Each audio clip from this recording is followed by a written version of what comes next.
Hello guys, my self Himanshu Dhawan और आज इस वेरिकोसील इतने इम्पॉर्टेंट टॉपिक के ऊपर मैं थोड़ा सा आपके ऊपर रोशनी या जिसमें बोलूँ इलेबोरेट करने जा रहा हूँ। इलेबोरेशन में मेरा सिर्फ इतना सा सिग्नल आपके पास पहुँचाने का है कि क्या हमें वेरिकोसील में सर्जरी करानी ही चाहिए या फिर उसके अलावा कुछ हमारे पास इसके ठीक होने का या कोई ऐसी चीज़ जो इसको ठीक कर सके, कुछ ऐसी चीज़ है या नहीं।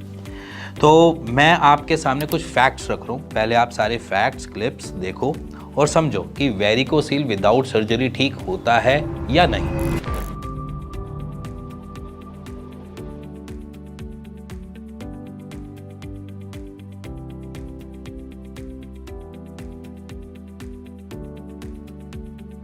मेरे ख्याल से आपने क्लिप्स देखी होंगी, जानी होंगी और थोड़ी समझी भी होंगी। ये जितनी भी क्लिप्स आपके सामने दिखे हैं वो वेरिकोसील में रिकवरी मिली है विदाउट सर्जरी। यहाँ पर ऐसे भी पेशेंट हैं जिनकी सर्जरी हो चुकी थी और उसके बाद उन्होंने ट्रीटमेंट लिया और उसके बाद वो ठीक भी हुए। अब सर्जरी के बाद भी रीअकरेंस होती है, बट अगर आप आयुर्वेद के साथ चलते हो या फिर आप ऑल्टरनेट मेडिसिन के साथ चलते हो तो वहाँ पर आपको जीने का तरीका सिखाया जाता है, जिसकी वजह से आपको रीअकरेंस नहीं मिलती है। इसीलिए लाइफ टाइम तक अगर आप किसी एक सर्जरी से बचते हो या फिर आप किसी सर्जरी में जाना चाहते हो, it's up to you. But अगर आपके पास ऑप्शन है तो क्यों ना, why not we use that. So guys, मेरे ख्याल से वेरिकोसील सर्जरी आपके पास लास्ट ऑप्शन होता है। मैं ये नहीं कहता सर्जरी गलत है, बट सर्जरी के से पहले अगर हमारा ग्रेडिंग फर्स्ट है, सेकंड है या माइल्ड ग्रेड है या थर्ड ग्रेड भी है, तो मैंने आपके सामने कुछ ऐसी रिपोर्ट्स रखी हैं जहाँ पर इन ग्रेड्स के अंदर बहुत अच्छी इंप्रूवमेंट देखी गई है और रिपोर्ट्स उनकी बता रही है। गवाह मैं भी नहीं हूँ, उनकी खुद की रिपोर्ट्स गवाह हैं और वो खुद गवाह हैं इसके रिगार्डिंग कि वो एक्चुअली में रिकवर कैसे हुए। किसी को 3 महीने लगे, किसी को 6 महीने लगे, किसी को 8 महीने भी लगे, बट रिकवरी पॉसिबल है। बट डिपेंडिंग ऑन यू कि आप चाहते क्या हैं। एक ऐसी लाइफ जहाँ पर आप एक सर्जरी करवाओ, फिर उसके बाद साल, 1.5 साल, 2 साल के बाद फिर उसी प्रॉब्लम में फंसो, फिर उसके बाद फिर सर्जरी के लिए जाओ और फिर उसके बाद कभी आपकी फर्टिलिटी हैम्पर हो रही है या आपके स्पर्म काउंट कम हो रहे हैं, तो उसके ऊपर भी आप ये प्लान करो कि मैं सर्जरी करवाऊँ और उससे बाहर निकलूँ। तो अगर आप इन सारी कॉम्प्लिकेशन में फंसना चाहते हो तो इट्स अप टू यू।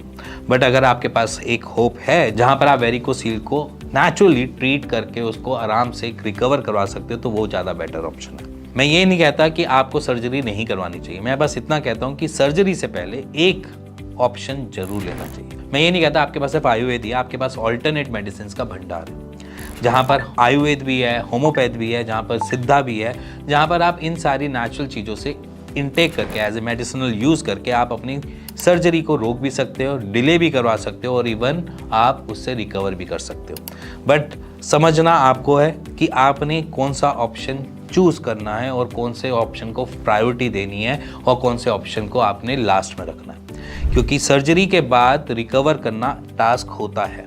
चाहे आप किसी भी पैथी में चल जाओ, चाहे आप आयुर्वेद में जाओ, होम्योपैथ में जाओ, चाहे सिद्धा में जाओ, वहाँ पर हमारे पास अगर एक बंडल ऑफ वेन्स हैं, जहाँ पर बंडल ऑफ वेन्स में से अगर मैं कुछ वेन्स कम कर देता हूँ एज इन सर्जरी में जो होता है, तो उसके बाद उन बंडल ऑफ वेन्स के तरफ ब्लड का फ्लो ज़्यादा बढ़ता है और जब बाकी की वेन्स के अंदर वेरिकोसील पनपता है या होता है तो वहाँ पर और परेशानी हम देखते हैं कि और ट्रबल्स क्रिएट होती है। तो इसीलिए मैं ये कहता हूँ कि वहाँ पर आयुर्वेद हो या होम्योपैथ हो, वहाँ पर रिकवर करना टास्क होता है। तो इसीलिए चॉइस इज़ योर्स। आप एक ऑल्टरनेट मेडिसिन की तरफ जा सकते हैं। वेरिकोसील को लेके थोड़ा टाइम देना पड़ेगा, बट वहाँ पर रिकवरी डेफिनेटली मिलती है। इसी के साथ मिलते हैं नेक्स्ट वीडियो के लिए, तब तक गुड बाय, टेक केयर।